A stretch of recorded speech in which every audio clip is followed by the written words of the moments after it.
गाजियाबाद थाना पुलिस ने लव जिहाद की शिकार हुई युवती के आत्महत्या मामले में सनसनी खुलासा किया। खुलासे में आरोपी को पुलिस ने गिरफ्तार किया। गाजियाबाद में एक युवती ने अपने घर में खुद को आग लगाकर अपनी जीवन लीला समाप्त कर ली। बताया जा रहा है कि फराज नामक युवक जो दिल्ली का निवासी था, जो कि पिछले 4-5 वर्षों से गाजियाबाद की एक युवती के संपर्क में था। संपर्क में रहने के दौरान युवती की अपने साथ शादी का झांसा देकर उसने प्रेम जाल में पूरी तरह युवती को फंसा लिया और उसका शारीरिक व मानसिक व आर्थिक शोषण करता रहा। उसके बाद फराज ने युवती को धर्मांतरण के लिए भी मजबूर किया। उसने मुस्लिम धर्म अपनाने की, उसकी रीति रिवाज सीखने के लिए कुरान व हदीस की किताबें दी, नमाज पढ़ना सिखाया, जिसके फलस्वरूप युवती ने मुस्लिम धर्म अपना लिया और मुस्लिम धर्म के अनुसार नमाज पढ़ना शुरू कर दिया। बेटी को नमाज पढ़ता देख उसका बीमार पिता सदमे में आ गया। पिता के मना करने के बावजूद भी युवती फराज के प्यार में पूरी तरह से पागल थी, जिसका फायदा फराज ने उठाते हुए उसे दहेज के नाम पर समय समय पर अपनी जरूरत व मजबूरी व कर्ज में फंसाते हुए उससे करीब 6,50,000 रुपए ऐंठ लिए। धर्म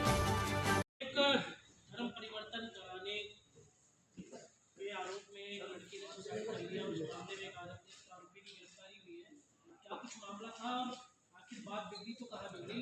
अपने पास इनसे संबंधित थाना कोतवाली में एक संतति के मामला आया है जब जिहाद और धर्म परिवर्तन का, और जिसको लेकर अभी एक लड़की ने 11 तारीख में सुसाइड कर लिया था। पूरी घटना के संबंध में एक अभियोग दर्ज किया गया थाना कोतवाली में। पूरा जब इसकी विवेचना की गई, जांच पड़ताल की गई, पाया गया कि इसके पीछे एक बड़ी साजिश हुई है और एक गैर संप्रदाय का लड़का इसके संपर्क में था और लगातार इसको एक्सप्लॉइट कर रहा था। इसका शारीरिक, मानसिक, आर्थिक उत्पीड़न कर रहा था। ये उससे 4-5 वर्षों से संपर्क में थी और उसको लगातार शादी का झांसा दे रहा था, प्रेम जाल में पूरा फंसा रखा था, ड्रग एडिक्ट तक बना दिया था। और जब भी कभी शादी की बात लड़की करती थी तो उसको जो है बार बार उसको टाल देता था।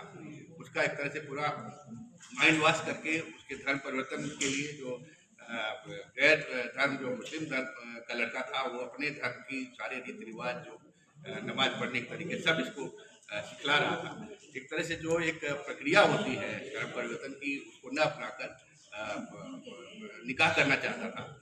और जब लड़की बार बार शादी की बात करती थी, वो उससे शादी न करके उसके परेशान करता था और केवल उससे उसका आर्थिक शोषण कर रहा था, शारीरिक शोषण कर रहा था। इससे परेशान होकर लड़की ने 11 तारीख को आत्महत्या कर ली। लड़की के पास से जब उसके मोबाइल के चैट का डिटेल देखा गया, वॉइस रिकॉर्डिंग देखी गई, इसके अलावा कुछ धार्मिक पुस्तकें मिली है, उसकी डायरी मिली है। सबके आधार पर पाया गया कि उस जो फराज नामक युवक है, उसके नाते ही, उसे परेशान होकर ही लड़की ने अपनी जीवन लीला समाप्त की थी और आत्महत्या की। और लेटेस्ट अपडेट के लिए सब्सक्राइब करें वेलकम इंडिया न्यूज चैनल।